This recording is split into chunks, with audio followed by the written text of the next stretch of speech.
Gente, boa noite, tudo bem com vocês? Amém. Gente, pode sentar no seu lugar.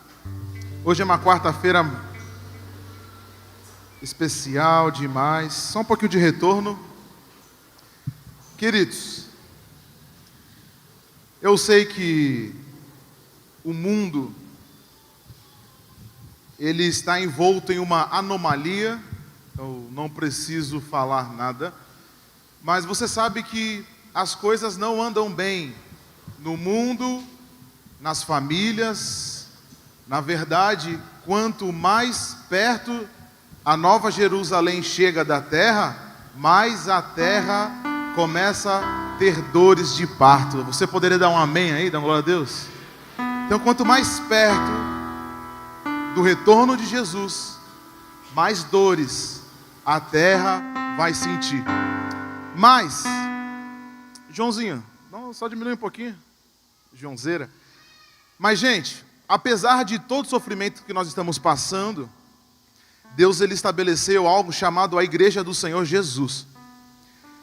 A igreja, eu vou repetir para você gravar isso. A igreja é o único órgão vivo na terra que pode conceder paz, unidade e amor. Governo, Deus não deu para governo, Deus não deu para ONG, Deus não deu para ninguém. Somente a igreja, ela tem o poder, ela tem a cobertura de Jesus para conceder esperança, paz, unidade, restauração. Por isso, gente, eu espero que a galera que está acompanhando em casa, eu fico sem palavras para tentar descrever o que nós estamos vivendo de domingo para cá, gente. Olha, de todos esses meus anos na igreja, pastora Adriana, eu nunca vi uma unidade como essa igreja tem vivido. Gente, eu estou na igreja desde pequeno, acompanhei muitas fases da igreja, pelo que eu me lembre, mas a fase que nós estamos vivendo, isso não é em vão, gente, é um momento de maior unidade na igreja. Olha, com a catástrofe que aconteceu no Rio Grande do Sul, se você puder, olha lá no último story eu compartilhei no Instagram da igreja, o caminhão que saiu daqui já chegou lá. O pastor Cleito carregou um caminhão ontem de noite, chegou de madrugada lá. Aí você começa a observar essas coisas, você vê que agora Jesus faz sentido. Jesus não faz sentido em uma pessoa só, mas Jesus faz sentido na coletividade, na unidade, aonde um ou dois estiver reunido, ali o sangue de Jesus tem efeito. E eu gostaria nesse momento, eu sei que muitas pessoas têm abençoado, assim ó, com recurso. Eu vou falar outra coisa. Nós esperávamos que os ricos ajudassem, mas os ricos estão de braço cruzado, os empresários estão de braço cruzado. E sabe quem é que está abençoando a igreja? Aquele que não tem, aquele que ganha 2 salários mínimos. Às vezes a gente fica esperando, você sabe, pô, aquele irmão ele ganha bem, mas ele não veio aqui. E quem é que veio aqui? É aquela mãe que divide o pão. Meu Deus, eu fico arrepiado de ouvir isso. A gente espera que todo mundo ajude, mas quem é que ajuda? As pessoas com pouca necessidade, porque ela aprendeu que sobre você está no pouco, mas sobre o muito eu te colocarei. Por isso que eu queria pedir nesse momento, fique de pé, todo mundo que está aqui, desde domingo, desde segunda-feira, separando alimento, separando roupa. Cadê o pessoal? Eu quero ver vocês, a gente precisa orar por vocês. Fique de pé. Cadê as mulheres? Estão aqui, estão lá atrás, olha lá, elas estão lá atrás, se você puder olhar. Tem alguém aqui no meio que está aqui desde segunda-feira, de manhã, tarde e noite. Eu quero que você fique de pé, porque nós vamos aplaudir ao Senhor pela a tua vida. Mas não, para. Fica de pé, por favor. Nós vamos aplaudir todos os voluntários dessa igreja. O nosso bispo Maurício foi para lá, ele não precisava. Ele encheu o carro dele e está lá, ajudando o pastor Paulo. Nós poderíamos ir, sexta-feira nós estamos indo para lá, sábado. Mas eu quero que nesse momento toda a igreja fique de pé. Nós vamos dar 1 minuto de salva de palma ao Senhor Jesus pela vida dos nossos voluntários.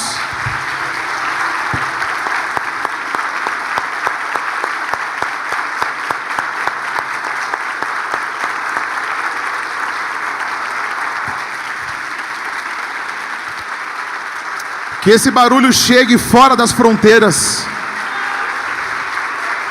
Esse é o chamado da igreja, querido. Você não foi chamado para ficar sentado em uma cadeira, ouvindo um pastor pregar, mas Deus chamou você para ser labareda de fogo. Deus chamou você para ajudar o próximo. Deus chamou você para ser um pregoeiro do Evangelho. Deus chamou a igreja para fazer a diferença na terra. Deus chamou você não para ficar bonitinho, roupa de marca, mas Deus chamou você para resgatar o próximo, resgatar o perdido. Porque se Jesus estivesse aqui, Jesus também estaria fazendo as mesmas coisas que nós estamos fazendo. Amém? Amém? E amém? Porque existe um povo. Nós não somos de Santa Catarina, nós somos a nação do Senhor Jesus. Deus nunca enxergou o Brasil com fronteira, mas Ele enxerga todo mundo como uma família. Senta-se no seu lugar, muito obrigado. E é isso que eu quero pregar nessa noite. Restaurando o primeiro amor. Repita comigo, restaurando o primeiro amor. Abra sua Bíblia em Salmos capítulo 51, versículo 12. Sabe, eu estou pregando para vocês feliz, porque agora a igreja faz sentido para mim, pastora. Igreja tocando música, e está nas redes sociais, isso aí é balela. Eu quero ver quando o irmão passa necessidade, você tira da sua boca para dar na boca de alguém. Isso é ser igreja. Ser igreja, às vezes a gente fica triste, porque... faz fofoca dali, faz fofoca de cá. O irmão não olhou para mim. Gente, isso não é igreja. A igreja se chama eclésia. Eclésia no hebraico é unidade, é uma cola, é uma mistura. E é isso que eu quero compartilhar com você. Salmos capítulo 51, versículo 12. A palavra de Deus diz assim: devolve-me a alegria da tua salvação e sustenta-me com um espírito pronto a obedecer. Então ensinarei os teus caminhos aos transgressores, para que os pecadores se voltem para ti. Olha que texto lindo, né? Como eu disse, nós vivemos em uma degradação social, uma falta de paz. Cadê o João? Pode tocar, João, fica à vontade aí. Falta de paz, sociedade dividida, conflitos em todo o mundo, de ordem política, religiosa. Nós nunca tínhamos percebido, mas existe sim um número muito alto de famílias divididas, casamentos destruídos. Isso tem se multiplicado, isso tem aumentado o conflito de irmãos, de pais e filhos. Então, qual que é a nossa missão neste mundo, né? Muitas vezes a gente fica olhando tudo isso, e a gente fala assim, graças a Deus que não é na minha casa. Sabe, Jó, ele falava assim, isso nunca vai acontecer comigo, porque a minha família está guardada. Eu não vou me misturar com isso. Até um dia que ele dormiu e acordou sem família. Porque nós achamos, ainda bem que não é comigo. Por isso que eu queria explorar mais essa situação que nós estamos vivendo no Brasil. Será que os nossos irmãos do Rio Grande do Sul foram dormir sabendo que eles iam ficar 30 dias sem água? Será que eles saberiam que iriam ficar 30 dias sem comida? Será que eles precisariam da ajuda humanitária do Brasil inteiro? É óbvio que não, a gente não pensa nisso. Então, qual que é o nosso papel? Nós temos duas opções, pastor Diolei. Ou a gente cruza os braços e observa tudo se deteriorar, porque a gente ouve assim, tem que acontecer. Essas coisas têm que acontecer. Queridos, eu sei que no grande arrebatamento da igreja haverá grande destruição sobre essa terra, todo mundo já sabe. Os cavaleiros serão soltos, destruição, fome, guerra, falta de paz, isso vai acontecer. Mas em nenhum momento Deus fala assim, eu quero que você aguarde na sua casa. Ao contrário, Jesus fala assim, ide por todo mundo, pregai o evangelho a toda criatura. Então nós temos as duas opções, ou a gente fica de braço cruzado e assiste as coisas se deteriorar, ou a gente começa a transformar o mundo pelo poder do nosso testemunho. Pode dar um amém aí? Então Deus me dá a opção, você pode ficar assistindo de camarote, só que não esquece que um dia aquilo que você viu e não consertou virá sobre a sua vida, ou você pode se adiantar, porque quem se adianta governa, e agora eu vou caminhar em obediência ao Senhor Jesus, porque essas coisas não vão me atingir. Então nós temos essas duas opções, porque o mundo, ele só vai mudar pelo nosso testemunho. Olha que interessante, né? Às vezes a gente acha que testemunho é só boa conduta. Será que testemunho é só não falar palavrão? Eu conheço pessoas que falam palavrão, mas são amorosas pra caramba. São pessoas que você pode contar. Enquanto existem pessoas com pompa de santo, mas é falso por dentro. Eita, fala Deus. Então o mundo muda pelo poder do nosso testemunho. Eu sempre ouvi desde pequeno que a salvação é individual, amém? Alguém já ouviu isso? A salvação é individual. Isso não está errado, isso é uma verdade absoluta. Só que Deus salva a minha alma para eu ser um instrumento de salvação para outros. Então, a salvação como individualidade, ela não é verdade, mas a salvação ela é coletiva. Se fosse só eu salvo, Deus não precisaria falar assim, você tem que interceder por aqueles que te perseguem, você tem que amar aqueles que batem em você, porque se fosse só eu ser salvo eu, mas Deus ele sempre vai falar para Israel, eu quero salvar o meu povo, eu quero salvar a minha igreja. Então desde já, queridos, eu fui salvo pelo Senhor, mas eu também preciso ser usado para salvar outras pessoas. Olha que interessante isso aqui. Então, a salvação ela é coletiva. Por mais que a predição que eu falo, é que a Bíblia já descreve o que vai acontecer daqui a alguns anos. A Bíblia já descreve. Só que a predição não pode anular a minha luta contra o mal. Repita comigo. A predição não pode anular a minha luta contra o mal. E aqui eu quero entrar num terreno um pouco lamaçado, mole. Não existe uma briga no Brasil de direita e esquerda. Existe uma briga do bem e do mal, dos salvos e dos ímpios, daqueles que querem ver a igreja crescer e daqueles que querem ver a igreja ser destruída. Faz sentido para você? E a nossa mídia brasileira, infelizmente, ela está do lado do mal. Olha só, os nossos irmãos foram para o Rio Grande do Sul, pararam lá, gente, eles. Você sabe disso. Olha que interessante. E ao mesmo tempo me arrepia. Nós estamos ajudando, mas o governo quer dificultar, porque os governos do mundo, eles têm um rei, se chama Satanás. Todos os governos do mundo pertencem a Satanás, e no meio desse governo existe luz, que se chama a igreja do Senhor. E por isso que Jesus disse que as portas do inferno através do governo jamais vão prevalecer, pelo poder da igreja, pelo poder da oração da igreja, pelo poder do testemunho da igreja. Está entendendo coisa? Então existe uma guerra hoje entre o bem e o mal. Enquanto nós estamos aqui querendo ajudar os nossos irmãos, existem mentes festejando a destruição de um povo. Mas eu sei que isso que tem acontecido no Brasil é para sacudir você, porque você não foi feito para ficar sentado num banco de uma igreja, vir somente na quarta, domingo de manhã, prosperar e ter uma família feliz, não. Deus chamou você para ser sal nessa terra, ser luz nessa terra, ser um agente de mudança nessa terra. Então quando a gente fala de salvação, eu fui salvo pelo sangue de Jesus, pela graça, por meio da fé. Você crê nisso? Então o salmista diz, devolve-me a alegria da tua salvação e sustenta-me com o espírito pronto a obedecer. E aqui eu quero falar da verdadeira alegria. Qual que é a alegria do mundo hoje?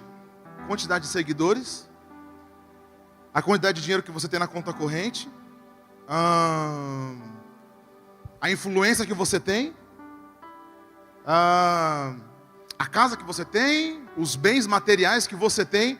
Mas a Bíblia diz, ela deixou bem claro, que existe somente uma alegria verdadeira, que é a alegria da salvação. Olha que maravilha isso aqui, eu amo esse texto, porque com todas essas catástrofes que a gente tem visto no mundo, ela tem provado onde está a nossa alegria e a nossa fé. Eu ouvi de muitas pessoas, eu perdi a minha casa, eu perdi tudo, eu perdi a alegria de viver. Isso prova que a alegria dela não está em Jesus, não está na salvação, mas está nos bens materiais dessa terra. Eu perdi tudo, eu não tenho mais nada. Essa manhã eu ouvi um rapaz, provavelmente ele é cristão, porque você conhece um cristão só nas falas dele, né? O verdadeiro cristão, ele fala o quê? Deus proverá, Deus abençoe. É o crente é maravilhoso, porque aonde tem o crente, ele se auto-identifica, né? E ele estava dando a entrevista de manhã, ele falou, mas Deus me acordou e falou para mim ir lá, e Deus permitiu que eu fui lá. Ele perdeu tudo, só ficou com a roupa do corpo, mas ele estava dando a entrevista, alegria, alegre, por quê? porque Deus estava permitindo ele socorrer outras pessoas. Olha que coisa, gente, isso aqui é interessante demais. Enquanto muitas pessoas estão chorando porque perderam a sua casa, existem poucos alegres porque Deus deu a oportunidade de você juntar tesouros do céu através das tuas obras. Que maravilha! Então, a verdadeira alegria, ela está na certeza da salvação pela graça por meio da fé. E aqui eu queria contar um exemplo, um testemunho meu. Apesar de eu ter conhecido Jesus bem cedo, eu não tinha certeza da salvação. Alguém me perguntava assim: ei, tu é salvo? Ih, cara, não sei não. Eu ando aprontando umas coisas aí, a boca fala o que o coração está cheio, e a gente ficava naquela dúvida. Até um dia que eu mergulhei na palavra de Deus, eu entendi que a salvação, ela é concebida como um presente e ninguém pode tirá-la de mim. Oh, glória a Deus! Deus, ele entrega o presente para mim por meio da obra da cruz, e ele me dá, ele fala assim: Júnior, isso aqui é para você, é de graça, você só precisa crer. E muitas pessoas ainda dizem que isso se perde. Olha, eu gosto de dar presente para minha esposa. Aí eu falei assim: Jéssica, esse aqui é um presente para você, tá? Ai, Júnior, obrigado demais, ela me ama demais porque eu dei um presente para ela. De repente, ela se comporta mal. E agora fala: porque você se comportou mal? Gente, isso é coisa de criança. Os pais fazem isso com os filhos, mas Deus não faz isso com você. Deus não deu a salvação e falou assim: ó, você pisou fora da faixa, hein? Devolve aqui o presente. Não, Deus, ele deu na esperança de você administrar muito bem a sua salvação. Pode dar um amém aqui? Então eu tinha insegurança, eu ia dormir assim: meu Deus, eu estou salvo ou não estou salvo? Eu estou salvo ou não estou salvo? Se Jesus voltar agora eu não estou salvo, porque eu só falo besteira, só penso besteira. Mas um dia eu entendi que a salvação é pela graça, por meio da fé. Isso não vem de mim, mas é um dom de Deus. A partir do momento que isso entrou no meu coração, eu comecei a ter segurança no Deus que eu sirvo. Olha que coisa interessante. Deus, ele precisa que você tenha segurança nisso, porque se você não tiver a certeza da sua salvação, você nunca vai ser uma pessoa alegre.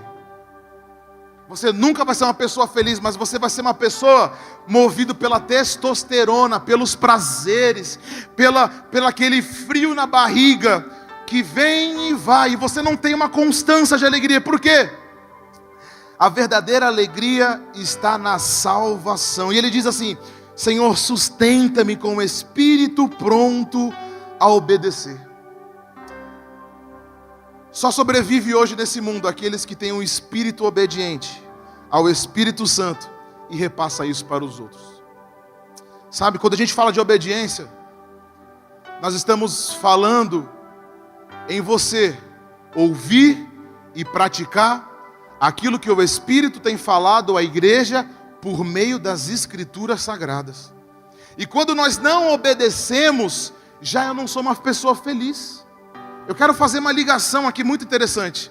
Só pode ser obediente à palavra de Deus aqueles que são felizes por causa da salvação. Uma coisa se completa com a outra. Qual que é o problema da igreja hoje? Quer obedecer os mandamentos do Senhor, mas não tem certeza da salvação. Já ele se torna uma pessoa legalista, ele se torna uma pessoa difícil de conviver. Ou então tem uma pessoa que ela crê na salvação aqui: eu fui salvo, mas ele é um vacilão na fé, ele não contribui, ele não ajuda, ele fica numa rede esperando as coisas acontecer. Mas eu quero levar você a um novo nível de fé, aonde você vai pegar a sua salvação pela graça, por meio da fé, e você vai juntar com a obediência, e agora você vai se tornar uma pessoa pronta a repassar para outra. Sabe, se você veio aqui hoje, se você está aqui nessa igreja, é porque alguém pregou Jesus para você. Amém? Amém, amém mesmo? Se eu estou aqui é porque alguém falou de Jesus para mim, é porque alguém pregou para nós. Então, a nossa atitude, ela sempre abençoa o ímpio. Repita comigo: a minha atitude abençoa o ímpio também. Sabe, quando nós falamos de ajudar, como nós temos feito, o diabo tem bronca disso. O diabo tem raiva disso. O diabo, ele odeia a unidade da igreja. Sabe por quê? Por uma coisa. Porque aquele que não tem Jesus começa a observar a nossa conduta e ela é uma potencial pessoa a sair das garras do diabo. Olha que interessante isso aqui. Enquanto a gente está ajudando o próximo aqui, ó, a Record veio, falou da nossa igreja, as notícias falam da nossa igreja. Existem pessoas, o ímpio está assistindo à unidade da igreja. O ímpio, aqueles que não têm Jesus, está assistindo. E o diabo não gosta disso, porque no momento que ela enxerga a igreja trabalhar, ela sente desejo de ir lá ajudar também. Não é verdade? Não é verdade? Eu administro o Instagram da igreja. Muitos ímpios estão entrando ali. Como que eu posso ajudar? O que eu posso levar? E o diabo enxerga isso, o diabo fica com raiva, porque o diabo vai perder aquela alma pelo poder do testemunho. Está entendendo o que eu estou querendo dizer aqui? Olha como o testemunho da igreja é importante. Muitas vezes não é no muito falar, mas é eu ser espelho de Jesus nessa terra. Então, quando a gente fala de obediência, ser obediente a Deus é também não se calar diante das barbaridades.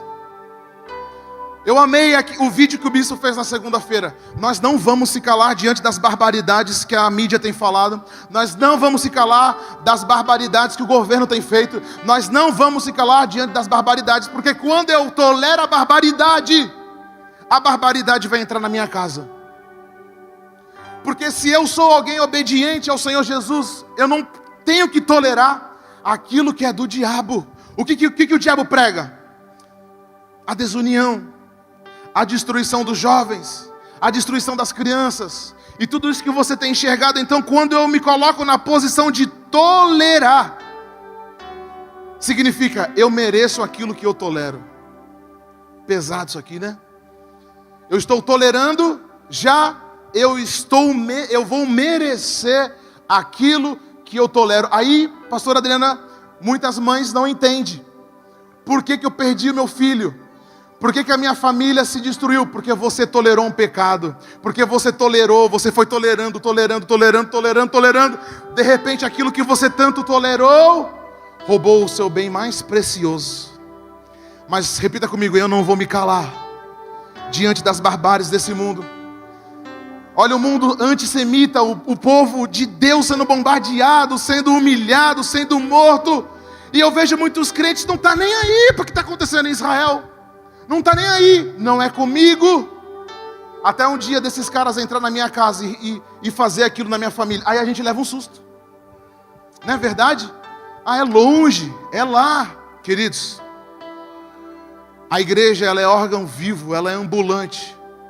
Nós não vamos tolerar aquilo que o diabo tem planejado para destruir a nossa família, para destruir a nossa nação. Porque a nossa nação ela foi consagrada ao Senhor Jesus. Quem crê nisso aqui? Quem crê? E para completar, abra comigo em 1 Coríntios capítulo 15, versículo 58. Portanto, meus amados irmãos, mantenham-se firmes e que nada os abale. Sejam sempre obedientes, sejam sempre dedicados à obra do Senhor, pois vocês sabem que no Senhor o trabalho de vocês não é inútil. Portanto, meus irmãos, mantenham-se firmes e que nada os abale. Quando a gente fala de abalar, nós estamos falando de tremor, que vai comprometer a estrutura do prédio, da casa, não é verdade? Houve um terremoto, o que o terremoto faz? Ele abala as estruturas fracas, o prédio desmorona. Então muitas coisas virão para nos abalar. Abalar significa enfraquecer. Enfraquecer o quê? A minha fé, as minhas emoções, os meus objetivos, a minha visão de mundo. Às vezes as pessoas enxergam tudo isso que tem acontecido no mundo e eles perguntam, aonde está Deus? Por que Deus fez isso? Essas coisas vêm para abalar, para mudar a nossa visão de mundo. Mas deixa eu dizer para você, portanto, mantenham-se firmes e que nada os abale. Olha que ele continua, sejam sempre dedicados à obra do Senhor. E aqui eu encerro a minha mensagem com uma chave importante aqui, com um óleo para você. Sabe o que faz você ser firme diante dos abalos da vida? Você ser uma pessoa dedicada à obra do Senhor. Eu vou repetir para vocês aqui. Os abalos da vida não chegam até as pessoas que são dedicadas à obra do Senhor. Pastor, o que é a obra do Senhor? É aquilo que Ele colocou como missão. Nós vamos ser cheios do Espírito Santo para ser agentes de mudança também na vida daqueles que não têm. E olha que Ele diz: sejam sempre dedicados à obra do Senhor, pois vocês sabem que no Senhor o trabalho de vocês não é inútil. Observando todas as pessoas aqui durante o dia, e aí chega um irmão aqui com 50 picolé, o Valdir manda marmita para quem está trabalhando aqui, e aí chega um irmão ali, e você vê, aí vê um pastor carregando um caminhão indo para lá. Antes de começar o culto, os homens estavam ali carregando o caminhão, já foi outro caminhão. E eu fico reparando isso. Às vezes a gente esquece. A gente vai esquecer daqui 3 anos, pastor Diolei. A gente vai esquecer das caixas que a gente carregou, dos pallets de água. A gente vai esquecer dos saquinhos que as meninas estão preparando com kit ali de higiene. A gente vai esquecer. Mas o Senhor não esquece, porque Ele não tem uma memória limitada. Cara, isso aqui é fantástico. Eu esqueci a boa obra que eu fiz há 10 anos atrás, mas o Senhor não esquece. E Ele vai lembrar você diante do tribunal dele. Ele vai falar assim: filho, lembra quando você fez essas coisas? Está aqui a sua recompensa, entra para o gozo do seu Senhor. Vem curtir comigo tudo aquilo que você fez para mim lá na terra. A gente esquece, e a palavra de Deus diz assim, ó: o trabalho de vocês não é inútil. Mas pastor, será que eu fazer só isso para o Senhor? Meu irmão, é melhor você fazer só isso do que você não fazer nada para o Senhor. Porque qual que é a nossa expectativa? Chegar diante do Senhor e falar: Senhor, eu vim de mãos cheias aqui. Eu tinha uma música na harpa cristã que ela dizia assim, ó: não posso ter as mãos vazias quando com Jesus eu me encontrar. Tantas almas eu poderia ao Senhor acrescentar. Mas eu ouvi aquela canção, ficava com medo, mas hoje eu entendo que eu tenho que chegar diante do Senhor com as mãos cheias. Eu não posso chegar, pastor Jolei, com as mãos vazias. Eu preciso chegar diante do Senhor e falar: Senhor, eu toquei para Ti, eu cantei para Ti, eu preguei para Ti, eu ajudei o meu próximo porque por causa de Ti, tudo que eu fiz é para Ti. Então, irmãos, deixa eu falar uma coisa para vocês aqui: o seu trabalho para o Senhor não é em vão, não é inútil. Deus está chamando uma igreja hoje para a gente ser mais trabalhadores do que a gente já é. Deus está convocando uma igreja hoje, queridos, que vai se levantar como tem se levantado. E o mundo vai olhar para nós e falar: o que eles têm, que eu quero ter também. Fique de pé no seu lugar, eu quero orar por você. Nós não estamos em clima de festa. Eu poderia hoje brincar um pouquinho aqui no palco, mas eu não quero fazer isso, porque nós precisamos respeitar a memória dos nossos irmãos que partiram. Porque não é tempo de festejar, mas é tempo de lutar, é tempo de orar. Porque se essas coisas têm acontecido, é porque em muitas áreas a igreja tem sido incompetente, a igreja tem sido adormecida. Mas nessa noite nós vamos fazer algo. Nós vamos orar pelo nosso estado, pelo Rio Grande do Sul. Mas também eu quero que você ore pela sua vida e fale: Senhor, me desperta. Me desperta, porque eu quero ser Paulo, eu quero ser Pedro, eu quero ser Filipe, eu quero ser um dos discípulos. Eu posso morrer por Ti, mas eu quero chegar diante do Senhor com as mãos cheias e falar: Senhor, tudo que eu fiz foi para Ti. Então nesse momento eu queria que você desse as mãos para quem está do seu lado. Mas nós vamos fechar os corredores da igreja nesse momento. Eu quero que você dê as mãos, porque esse é o papel da igreja. A igreja desunida é uma igreja perdida, mas uma igreja unida é uma igreja vencedora. Os anjos do Senhor estão vendo essa atitude sua aqui. Os demônios também estão vendo, mas os demônios não podem contra uma igreja unida. E nós vamos agora investir alguns minutos em oração. E você vai falar: Senhor, me desperta.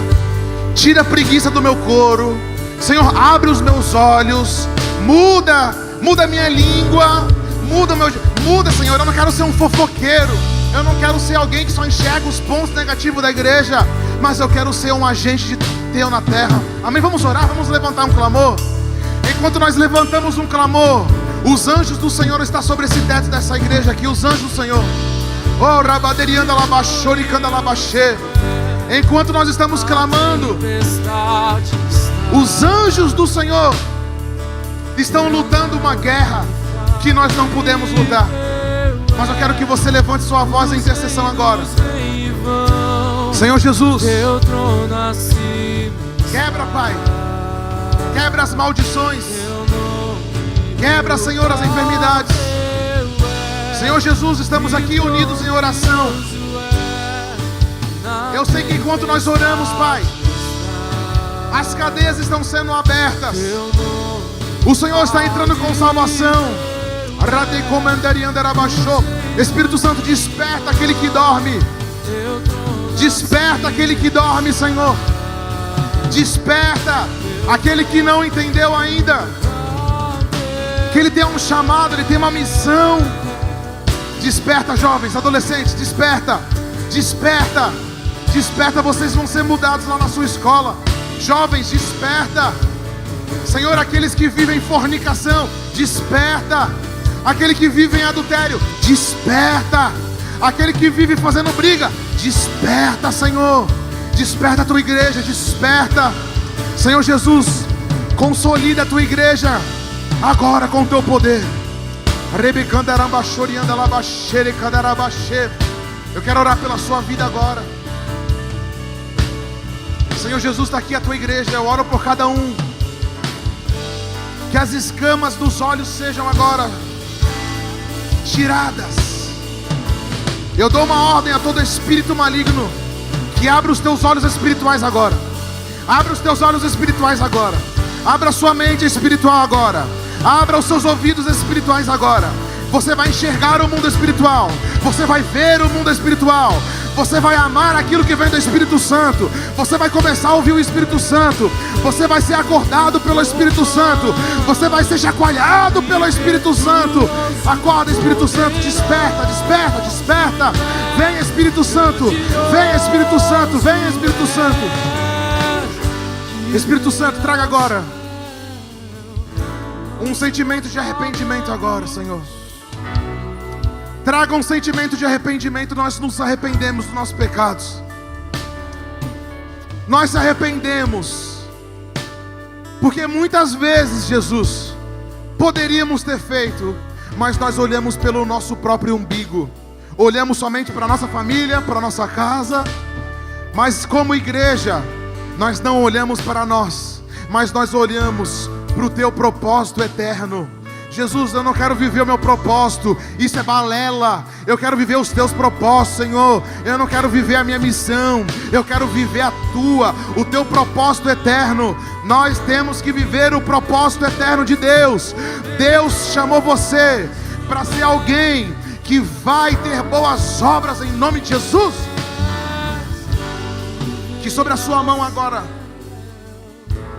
você possa abrir a sua mão. Abra a sua mão. Que o Senhor deposite como presente a você um dom espiritual agora. Receba um dom espiritual. Deus precisa usar você, querido. Deus não chamou você para ficar o dia inteiro assistindo filme, postando fotinha, fazendo coisa bonitinha, não. Deus chamou você para ser alguém que vai usar o dom espiritual. Você vai enxergar agora, você vai ter discernimento de espírito. Você vai ter o dom da cura. Você vai ter agora. Receba aí o dom de profecia, o dom de ciência. Você vai começar a enxergar as coisas que os seus olhos não vê. A partir de hoje você vai sentar nessa cadeira e você vai sentir o fogo do Espírito Santo aí. Quando você pisar na porta daquela igreja, o Espírito Santo vai falar contigo em sonho. Você não vai dormir mais. Se prepare.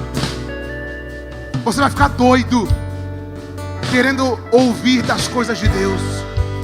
Você não vai dormir, você vai querer ler a palavra. Você vai colocar louvor, você vai falar assim: o que está acontecendo comigo? O que está acontecendo? Eu não sei, mas eu sei o que está acontecendo contigo. É o Espírito Santo te despertando. E já vou dizer, você vai chorar como nunca você chorou antes. Você vai ser um chorão na presença de Deus. Você vai ouvir a primeira música, você já vai se derramar em lágrimas. Oh glória! O pastor vai pregar e você já vai ficar arrepiado, porque o Espírito Santo vai falar com você. Chega de ser crente sorveteriano, gelado. O crente que não levanta a mão para nada. Agora você vai ser alguém que vai começar a levantar as mãos no louvor e vai falar: Senhor, eu me rendo a Ti. Eu me rendo a Ti.